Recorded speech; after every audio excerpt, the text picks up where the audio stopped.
This video is going to record section 3.1 for Math 112. Some vocab to kind of review is a relation is any set of points. So that's any list of points I can give you saying that things are related. A function is a special set of points where every x has only one y. So when you plug a number in for x, if it was an equation, you'd always get the same y. Domain of an equation is all possible x values.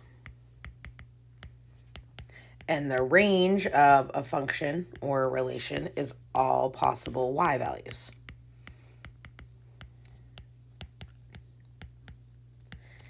So if we look at these graphs here, to decide if a is a function, we're going to look at all of the x coordinates. So there's 1, 2, 3, 4, 5. Since those are all different, we know that x only has one y, so it's a function. Same thing for b. 1, 3, 2, 5. They're all different, so that makes it a function. If we look at c, we have 2 points that have an x coordinate of 2, and their y coordinates are different. So because they're different, this is just a relation. If they were the same, it would have still been a function. Now, our domain is all of the x values. So when it's a list of points, you put them in squiggle brackets, and then we just list those numbers. So 1, 2, 3, 4, 5. For this one, we'd have 1, 2, 3, and 5. And for this one, we'd have 2, 3, and 4. And we don't have to list the 2 twice because it's the same number. Range, we do the same thing, but with the y values. So here we'd have 2, 4, 6, 8, 10.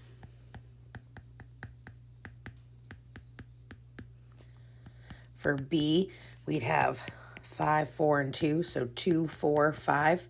It's always good practice to put your numbers least to greatest when you're listing sets like this. And then for c, 0, 4, 5, 7. When you have a table, it's just another way to list your points. So if we look at this first one here, all of our x's are different, so we're a function. Our domain, I guess that's purple. Our domain would be those x values, so 2, 5, and 8. And then the range would be the y values, 1 and 6. For the next table, we have 2 of the same x, but the y's match. So because the y is the same, that's still a function. And then the last one, our y values for those matching x's are different, so it would be a relation. The domain is still the x values, so 1 and 3, and this one would be 0 and 1. The range is the y values, so for this it'd be 2 and 7, and for this it would be 7, 8, 9. Function notation is another way to write functions. Typically, you've seen it say, like equations say y equals. Instead of the y, we can write it as f of x. So you read it f of x. That's just saying f is a function of x. We're plugging x in to get the y value. It's just another way to write it. That way, if you have a whole bunch in a row, you could have f of x, g of x, h of x, and so on, and you can tell the difference in which one you're talking about. When you're evaluating those, you're just plugging in numbers and doing the calculations. So a means f of 2. It's saying plug 2 in for x. So we would rewrite this equation, but wherever we see an x, we're going to put a 2. And then we do the math out. So 2 squared is 4. 3 times 2 is 6. And then 4 plus 6 minus 4 would be 6. Sometimes you're going to get a letter to plug in. It's the same thing, just wherever you see the X, we're going to write A, and then we have no like terms, so we would stop there. If we were given A plus H, again, we're not doing anything different. We're just going to say instead of X squared, we do A plus H squared. And instead of X, we put A plus H here. And then we would just simplify. So squared means we have two of these. So we would FOIL first times first, outside times outside, inside times inside, last times last. For the next term, we're going to distribute. So we get 3A plus 3H, carry down the minus 4. And then the only like terms we have are the AH's. So we could just combine those. And that would be F of A plus H. Sometimes you'll get into things where they have you doing multiple. So this is saying plug A plus H in, get an answer. Plug A in, get an answer, subtract, and then divide by H. So the blue is what we got when we did F of A plus H. So I'm going to carry that down. 3A. And then we're going to subtract the purple, which is what F of A was. And all of that goes over H. So now to solve this, I'm going to distribute that negative sign. So I'm going to carry down the yellow.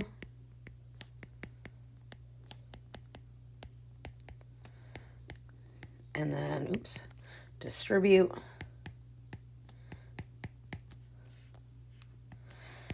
Now I'm going to combine any like terms. So A squared minus A squared goes away. 3A minus 3A goes away. Negative 4 plus 4 goes away. That's an H on the bottom here. Then I'm going to combine what's left. So we have 2AH plus H squared plus 3H. And then all of those terms are divisible by H. So I can simplify by dividing everything by H. And I reduce all the way down to this. So even though it looks like a really complicated problem, it simplifies to a pretty basic solution. Now, so that's evaluating. That's when they give you the number in the parentheses. Solving is when they tell you the function equals a number. So this is saying y, or the output, equals 3.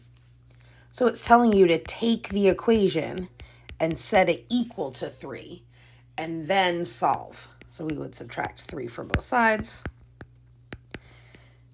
And then when you have a quadratic, that's the p squared, you're going to set it equal to 0. And then you can solve by factoring, by quadratic formula, guess and check. There's all kinds of ways to solve those. So if I were to have factored this, I would get p plus 3 and p minus 1.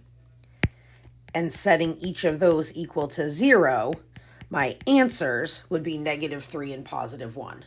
So both of those would work. Both of those values would make the equation equal 3. If we tried g of m equals 2, same idea. We set the equation equal to 2. Square both sides to get rid of the square root.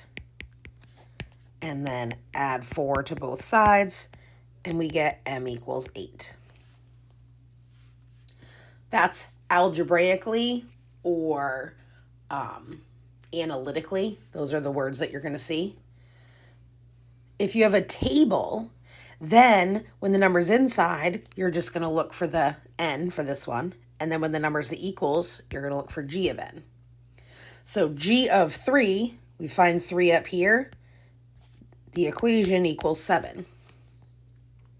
On this one, g of 3, we find 3 up here. The equation equals 9. When we're solving, we want to know when the whole thing equals 6. So in the bottom row, we find the 6's. So the first one, we would get 2 and 4. Both of those answers would work. And in the second one, we just get 2. So that's how you can do it with a table. And then on graphs, you're just going to use your coordinates. So when x is 2, y is 4. On the second equation, when x is 2, y is 0. When it's saying the equation equals 4, essentially, we want to know where the equation crosses that y equals 4 line. So on the first graph with the u, we have 2 points. We have 2 x values. So at -2 and +2, it equals 4. On the second graph, it's just this 1 point, which is about 2.75, 2.5. We're just estimating if you can't actually figure it out. But that's all that's asking you to do. So we talked about functions at the beginning of this section, where every x has one y. A way to test that on a graph is what we call a vertical line test. If you can draw a vertical line anywhere on the graph and only hit the curve once, then it is a function. So this middle one, I'd hit it twice. So that's why it's not a function, it's just a relation. Same thing on this ellipse, not a function. 1-to-1 functions go in reverse as well. That means every y has only one x. So it works the other way too. So if we went back to those points at the beginning here, because these y's are the same, but their x's are different, this one is not 1-to-1. These ones would still be because it had the same x. So you can be a function that's not 1-to-1, just so you're aware. On a graph, we do what's called the horizontal line test. So if I were to draw a horizontal line, I would touch this graph multiple times, so it's not 1-to-1. Same thing, this one passes the vertical line test, so it is a function, but it does not pass the horizontal, so it's not 1-to-1. This line here passes both, so it's a function and 1-to-1, because there's nowhere where I can draw a vertical line, and there's nowhere I can draw a horizontal line and touch it more than once. Now the circle fails both tests, so it's not a function and it's not 1-to-1. The last part of this section that's kind of important to remember is your function types. So the parent function is just what we call the most basic form of that function that has no transformations done to it. So our reciprocal function, for example, is 1/x. There's no other numbers in that function. It's those blue lines on the graph. It's just the most basic form of that function. Domain being all of our x values. The arrows tells us it goes in both directions forever. There's just this one place right here on the x that it doesn't touch. So all of these x values work, all of these x values work. This is the only x value that those blue lines will never touch. So that means x can never equal 0. So to write that as a domain and interval notation, we'd say negative infinity to 0 and 0 to infinity. These parentheses say approaches 0 but doesn't touch. We're going to get more on that in the next section. And then the range is going to be the same thing. We go up and down forever, but the only y value that it never touches is 0. So we would also say negative infinity to 0 and 0 to infinity. In your textbook, there's like a toolkit section. I'm also going to post just this page, but these are the toolkit graphs. So whenever your homework or anything is referring to the toolkit graphs, this is what it's referring to. Essentially, these are the 9 parent functions we're going to do the most with. So the identity function is y equals x. That's the equation. The graphs align, and this gives us our domain and range. So anytime we're talking about anything and it says, hey, what's the parent function? If the graph is aligned, this would be the parent function. The square or the quadratic is going to be the same thing. It's a u, but the equation is y equals x squared. And then your domain and range are listed. You will have access to this paper. You are allowed to print it and use it on tests. That is fine because all it really is giving you is that basic parent function. You can use it as a reference, which I will show you later on, in order to recognize parent functions. So that is section 3.1. I hope it was helpful.